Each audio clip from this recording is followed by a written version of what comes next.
A successful robot will be able to work for us. It will clean the toilet, sweep the floor, make the meal, care for the elderly, and go to war.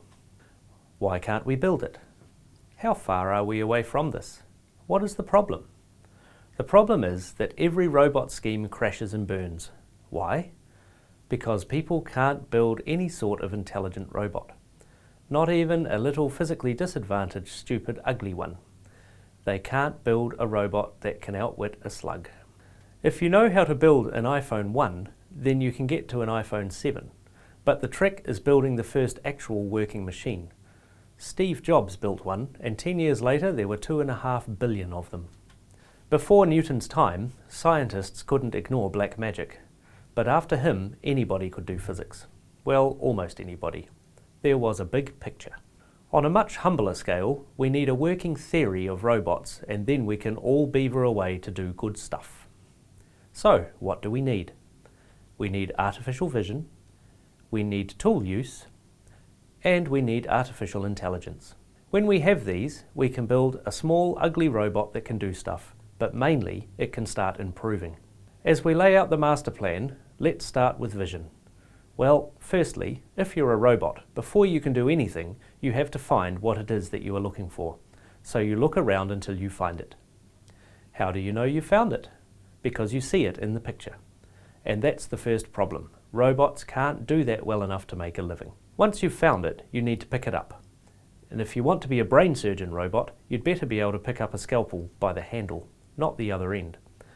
You've got to use it as a tool. In fact, if you want to do almost anything as a domestic or elder care robot, you've got to be able to pick up and use tools. Knife, spoon, frying pan, kettle, cup, and on and on.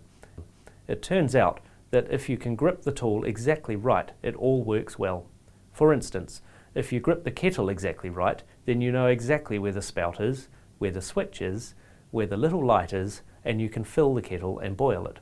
This is a very nice bonus. And you can do it because robots are very precise, but you have to grasp it precisely. It turns out to all be a bit ugly, because generally the background of your image will be cluttered and the tool might be a bit obscured, and it might not even be completely in the picture. It could also be lying at any weird angle. This is all too hard and no one can do it. Well, almost no one. So there's the first problem. Robots can't recognize objects well enough. The next problem is that the robot needs to use tools. We are going to show you that we can do these two things, and then we'll talk about intelligence.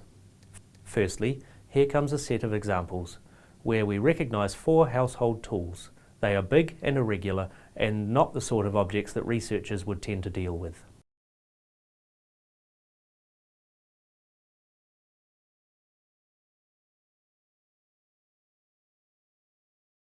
You can see what it is doing. It never, well hardly ever, gives a false positive. It sometimes gives a false negative if it's not sure.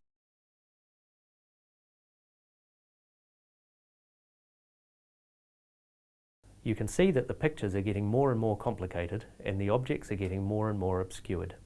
They are also at crazy angles.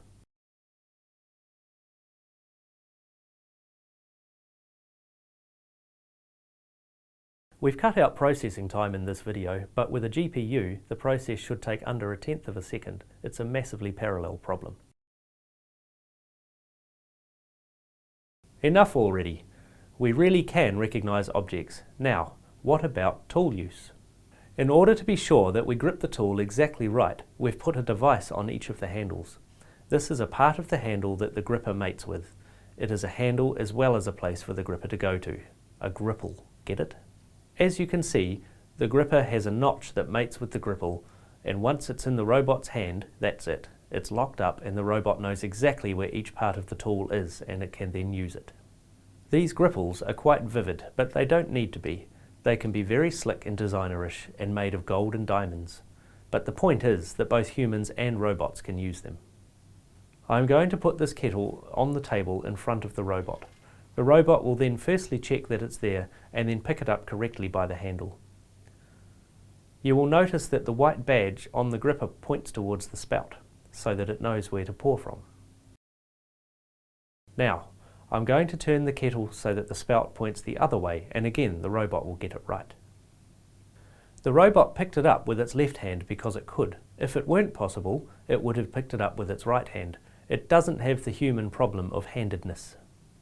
Now, we'll lay it down on this little beanbag and things will get very awkward. But as they say, if you can't stand awkward, you'd better get out of the kitchen. However, you will see that there is no problem, and again the badge points towards the spout. Now let us turn it the other way round and see the right hand pick it up.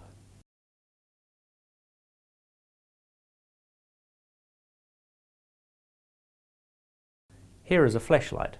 The robot needs to pick it up with the badge pointing along the beam, which it does.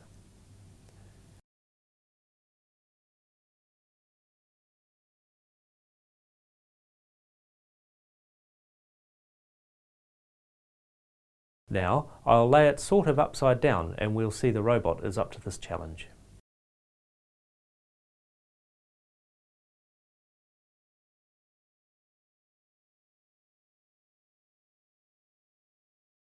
Here is a frying pan.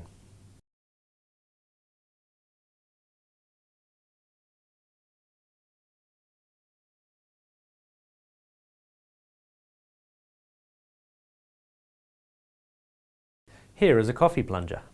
You will see that we pick it up and hold it with the badge pointing upwards. We know about coffee plungers and only a foolish robot would carry them with the open side down.